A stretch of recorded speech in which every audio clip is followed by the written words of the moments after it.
Well, I got to tell you, it's always a labor of love when you're dealing with history. I'm not originally from Lancaster. I grew up in Bucks County in Philadelphia, and my father was very interested in history. So we had a pretty good library in the house. And when I was a kid, he had Bruce Catton's Army of the Potomac, the 3-volume trilogy. I think I was 10 years old.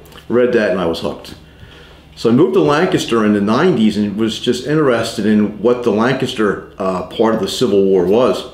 And it was amazing that so many national figures were from Lancaster. You have Buchanan, who was the outgoing president. You have Thaddeus Stevens, who's head of the Ways and Means Committee. You have Simon Cameron, who was the first Secretary of War. You have John Reynolds, who was the highest ranking officer killed at Gettysburg. So all these national figures were amazing. And as I was looking to find more information, there was none. There were bits and pieces at the Historical Society up in the archives that people had done in the past, and but you really had to search it out. So I realized that many of the counties in Pennsylvania had a county history of the war, and Lancaster did not. So I got with the late great Jack Luce, and he encouraged me to put it all together. So I did, and 6 years later, after gathering as much information as I could from sources that were out there, secondary sources, I started digging into primary sources, found some great stories, and tied it together. And the goal was to just give the county a concise but short history of their role in the Civil War. And when it came out, I got Jack's blessing, so I knew I did okay.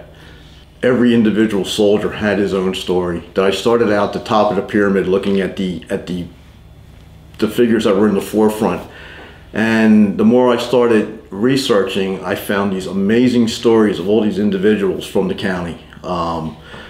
Looking in the newspaper, here is Reynolds being buried on July 4th, coming back from Gettysburg. And on the same day is a guy, I live in West Earl, I live in Brownstown. And there's a guy, a young kid who came from a farm from West Earl, who was camping out as one of the emergency regiments and was hit by lightning and killed. So here's this national figure of Reynolds being buried, and on the same day, here's this typical farm kid being buried. And I found the farm kid's story as poignant, you know, as the Reynolds story was. And there's just stories upon stories of just the individuals who really make up the real good history of this area. Just amazing. 12,000 men from Lancaster went to war, and 1,200 are killed outright. So one out of every 10 of these guys does not come back alive, and probably a good 33% of them came back with a sickness, a rheumatism, a wound. Lancaster men really answered the call. And I will tell you too, another story would be the Lancaster women, where after the Battle of Gettysburg, Rosina Hubley and the Patriot Daughters of Lancaster were one of the first aid groups to physically respond to the wounded. And they're at Gettysburg for a month, and then they come back and they're hearing about that the men that they were tending were taking turns for the worse. So they went back to Gettysburg and nursed these men to health. And just time and time again, these average Lancaster citizens were just such a big part of the overall picture of the war, and they were pretty much a microcosm of your normal northern town. Tell me about your gravesite project. Really, I guess in the beginning, when I really started researching, if you go to a cemetery and you see a 5-pointed star, it basically designates the resting place of a Civil War veteran. So I would go and I would write down the guy's name, and I'd do the research, and then that's really kind of what got this whole thing going.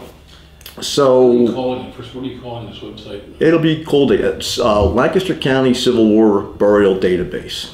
It currently has 8,300 entries in it. The name, the birth date, the death date, the regiment or multiple regiments, as many of the men served in, their company, their service, if they were wounded, if they were promoted, the cemetery they're buried in, the township, any little things post-war, if he was a shoemaker or an undertaker or a whiskey salesman, or if he was hit by a train. Any of these little tidbits I've also added into there. So I'm looking to, and that's a project that's ongoing. Every time I'm getting ready to put it out, I keep getting more information. So I guess at some point we're gonna just get it out there hopefully later this spring, because there's a lot of people who have been clamoring for it. And if anybody's really ever interested in anybody or any questions, please, I can always feel free to contact me. And if I have it on my site, my burial database, I will certainly share it with them.